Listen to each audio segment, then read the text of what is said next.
Is this the first time in Star Trek history a crew member has used the word f***? If you think that's cool, maybe this show's for you.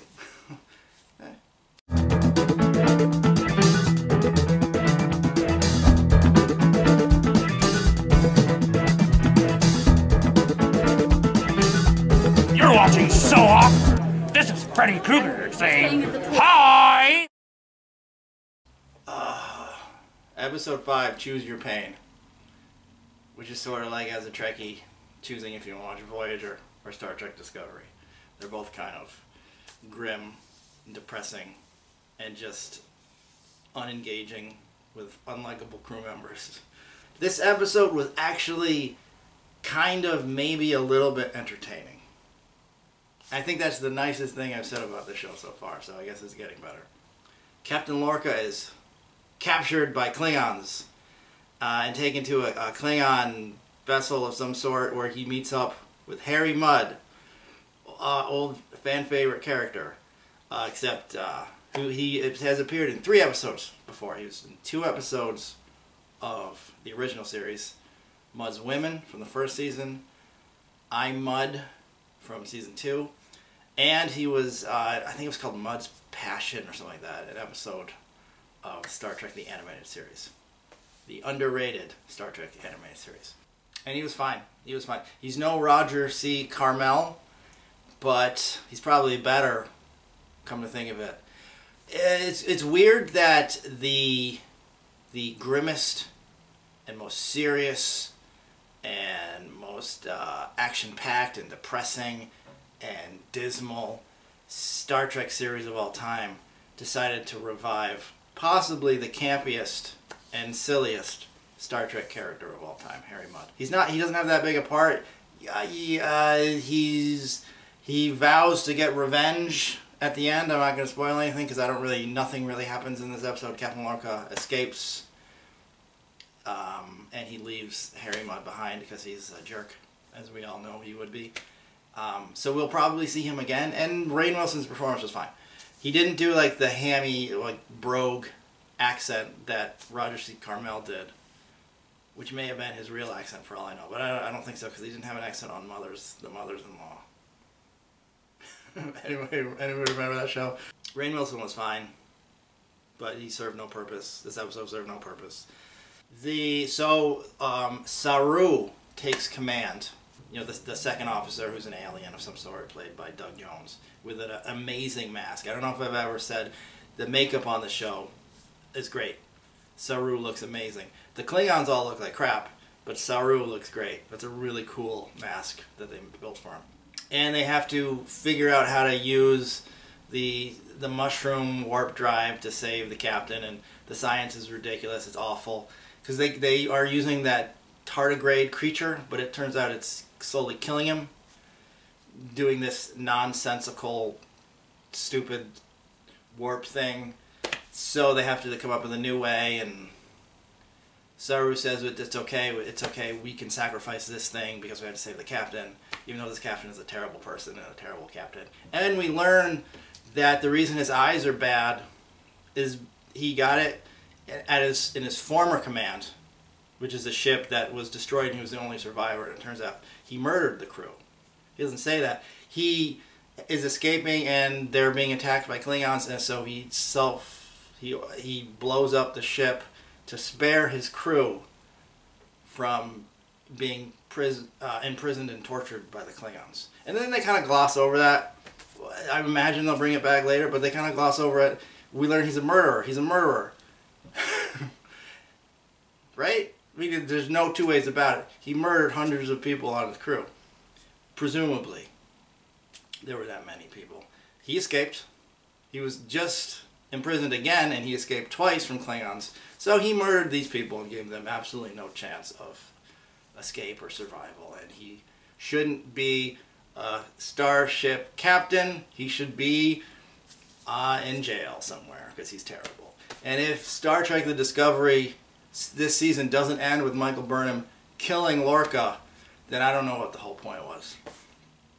Because he's terrible. I mean, presumably they're setting him up to be the main big bad villain of the series. But I kind of get the idea that the writers and producers of the show think he's a hero, and they think that sacrificing his crew so they wouldn't be imprisoned by Klingons was, like, noble. Like, I don't know. I see it as murder. But I'm not sure the show sees it as murder. So that's part of my problem with the show is I don't understand the ethics. And I don't know if they're... I don't know if I agree with a lot of the morals shown on this show. I mean, I don't know if that's the point, or I don't know if it's just poorly written nonsense. That's a problem. That's a problem. If you read Crime and Punishment, you don't have to agree with everything Raskolnikov does, because he's a horrible person. You can sympathize with him, but you get the sense that Dostoevsky doesn't think very highly of Raskolnikov, even though he understands him as a human being, and we suffer, and we all suffer just like he does, and blah blah blah. Star Trek Discovery is no Dostoevsky. I liked that Saru stepped up, not because I love the character, just because every episode has been Michael Burnham. This one was a Saru Lorca episode. Neither of whom are really all that engaging. Jason Isaacs is a great actor, and he's fun to watch, but Lorca is a terrible, terrible character. He's unengaging, and he's just unlikable. He's irredeemable. And then they say fuck, which I thought was kind of dumb. They wanted to be hip. They wanted to be cool. And instead of actually being hip and cool, they just threw in two fucks. Two fucks. I don't give a fuck. It's just, it came out as dumb. I miss Rika Sharma. I did like Rainn Wilson as Harry Mudd. He was good, and I hope they bring him back, because he was having fun with the role. I wanted to see more of him. And then there was like the weird ending, which was taken from Twin Peaks. You know, the how's Annie, or where's Annie, or whatever Agent Cooper says. Like, I expected to see Agent Cooper pop out of the mirror. I won't explain what happened because I don't know what happened. The Stamets, or whatever his name is, the engineering guy, he's now has DNA mixed with the tardigrade or something. I have no idea. Nobody has any idea, because the science on the show is awful. And it's Star Trek technobabble at its worst. Even the writers, even Janeway is popping up like, none of that makes any sense. That's stupid. And then we get a bigger glimpse of the Doctor, whose name I don't remember, but I do like him.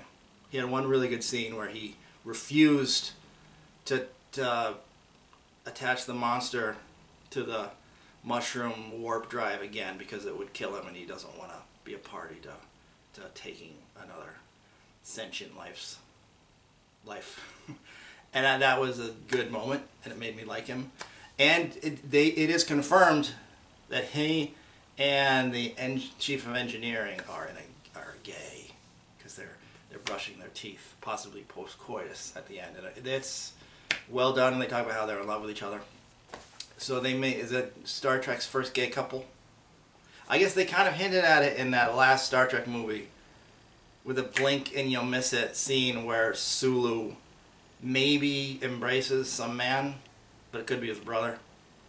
We know they were gay because the producers of the movie came out and said, yeah, we're so brave because we put in this, we made Sulu gay. But if you hadn't seen the interview with the producers, you would have no idea that Sulu was gay. And then George Takei himself came out and kind of said, wait, the fact that I'm gay doesn't mean my character's gay. I'm not gay in everything. He was really pissed about it, and it makes sense. Because it's kind of insulting to him, if you think about it. They did it as an homage to him, but he was like, hey, I'm an actor. Sulu wasn't gay. I didn't play him as gay. Make somebody else gay. But anyway, that's neat, and the scene was very charming. And they might be the only two characters on the show that have any real chemistry with each other. So I'd like to see, I hope they survive. I do kind of like those two characters, and that was probably the best scene so far, because it was the first time that two characters on the series interacted and felt actually human. I didn't really understand anything that was happening. I didn't really care about anything that was happening. But this was the best episode. Yeah, each episode is getting better and better and better. But I haven't turned my CBS subscription back on. And I probably won't because it's not that good. And as I say, every episode of the CBS player is crappy and buffers, and just visually it's not very good. It's grainy and it goes low res a lot. Anyway, that's Star Trek Discovery, episode 5, I think. Choose Your Pain. And remember, no matter where you go, there you are. Or something. Bye. Thanks for watching, everybody.